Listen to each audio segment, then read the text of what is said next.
Chapter 16. Lost in the Bayou. "My name," said the elderly man in the colonial costume, "is Henry de Laverne. Louvina is my twin. Her married name is Mrs. Claiborne Farwell. She is a widow now." As he paused, Nancy suggested kindly, "Shall we sit down?" "Perhaps that would be best," said Mr. de Laverne. He led Nancy and Charles to a quaint little summer house in the garden. After they were seated on a bench across from his, the man went on. "This will no doubt surprise you, but our grandfather owned the River Princess. As children, Louvina and I spent a great deal of time on her." Again, Mr. de Laverne paused and smiled reflectively, as if this brought back happy memories.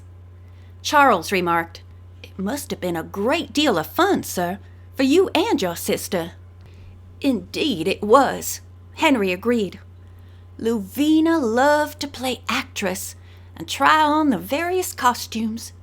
She always planned to act on the River Princess when she was older, but never had a chance. There was a great storm and flood which drove the showboat to her present location, and she was abandoned. Our grandfather died of shock and injuries he received during the storm." "How tragic," Nancy murmured, deeply touched. "Yes, it was, and the whole thing made a tremendous impression on my sister.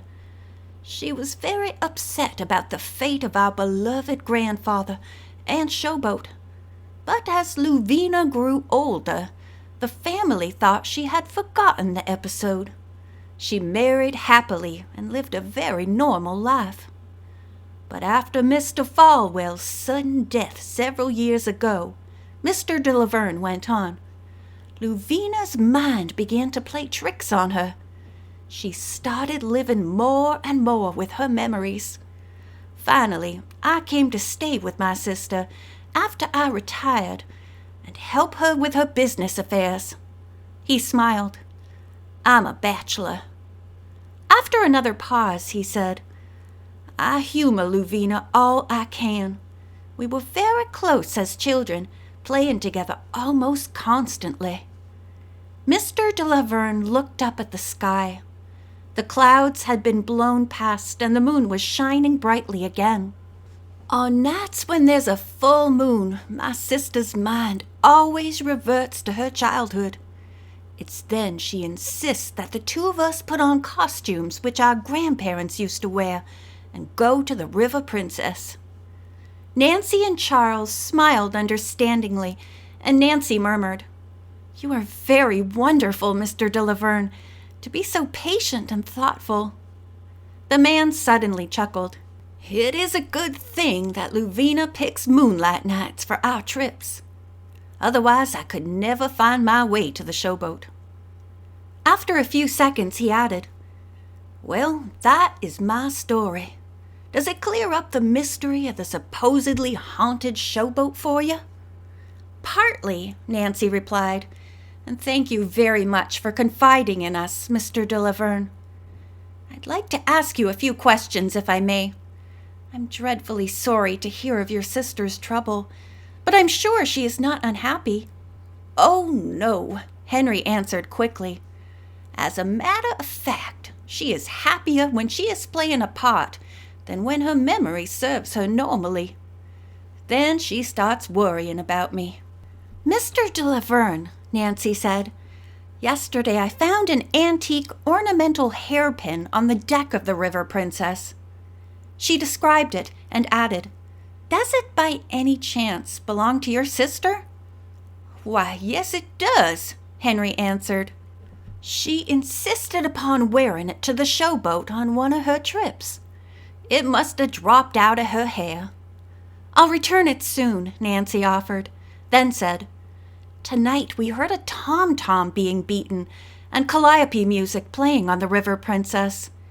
And we actually saw a ghostly figure parading up and down the deck just before you and your sister arrived." "What?" Henry cried out. "It's true," Charles spoke up. The figure disappeared inside the showboat when you drew near." The elderly man was visibly disturbed. He said quickly that Luvina must not know about this. It would certainly upset her. And hereafter, when he took her there, he would make certain no one was around. "I thought, of course, we were alone," he said worriedly. "Then you have no idea who might be visiting the showboat?" Nancy asked. "None whatever. I have heard a tom-tom being beaten in the bayou," the man confessed. "But I thought the drummer was some Negro who had inherited the instrument from an African ancestor.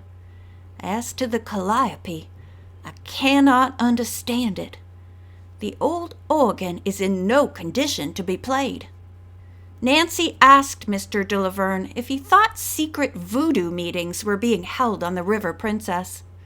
"It's possible, but such a thing never occurred to me." "Do you know Uncle Rufus?" Nancy asked. When the elderly man nodded, she asked, "Do you think he could be leading the meetings?"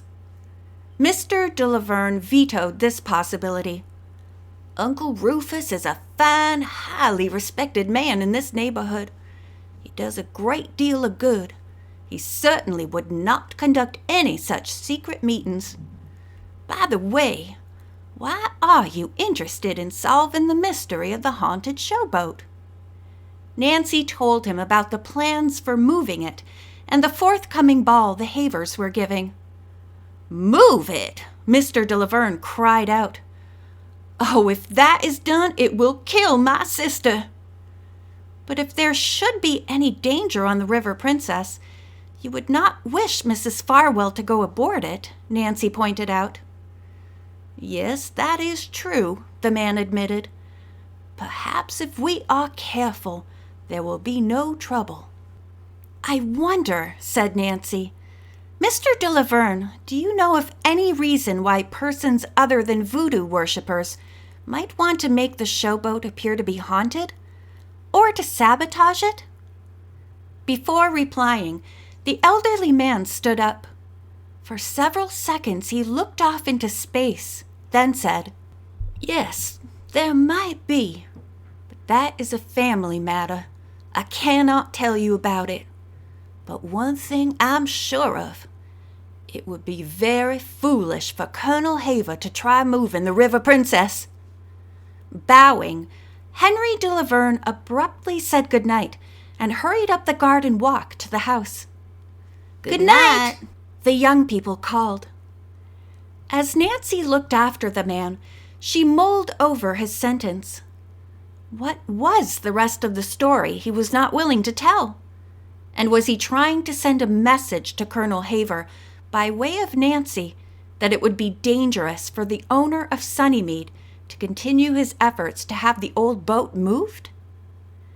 As she and Charles stepped into their canoe, Nancy mentioned these thoughts to her companion. He smiled. "The old gentleman certainly makes it sound ominous. Maybe we'll find a skeleton hidden away someplace on the showboat." Nancy laughed. "Perhaps a family skeleton." Charles paddled quickly and soon reached the tangled mess of bayou growth through which they must pass to reach the River Princess.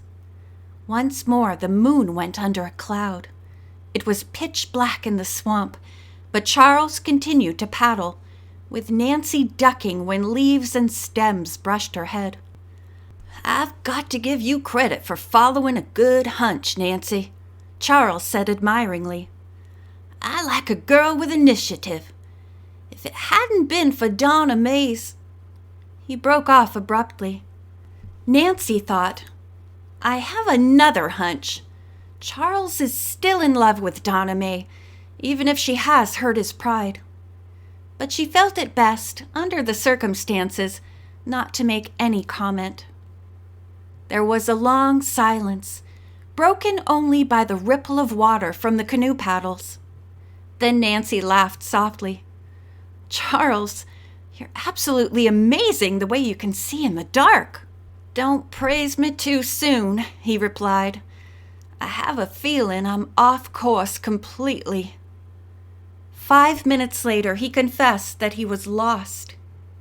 "From the length of time that I've been paddling, we should be at the showboat." Charles offered to try yelling to their friends to see if they could get directions, but Nancy felt that this might be a dangerous move. If any of their enemies were around, it would pinpoint the canoe's location.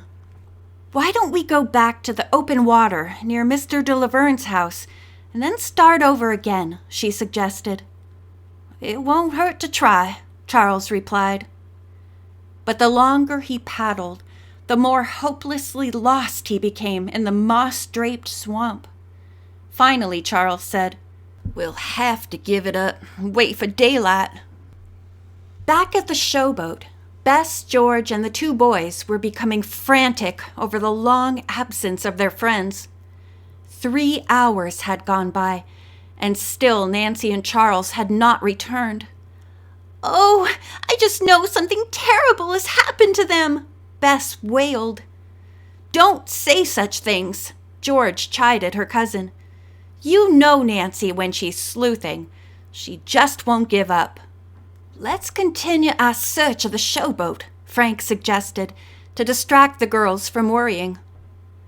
The young people had already discovered several places in the walls and floors which had been hacked since the day before. But there had been no further sign of the ghostly figure, nor any more voodoo sounds or calliope music since Nancy and Charles had departed. Now they gathered near the stairway that led to the hold of the old river vessel. George gazed down into it, then turned around. "Maybe something valuable is hidden on this boat," she said. As she said this, George stepped back. Without warning, the top step of the stairway, evidently rotted, gave way. She plunged into the inky blackness below. End of chapter 16.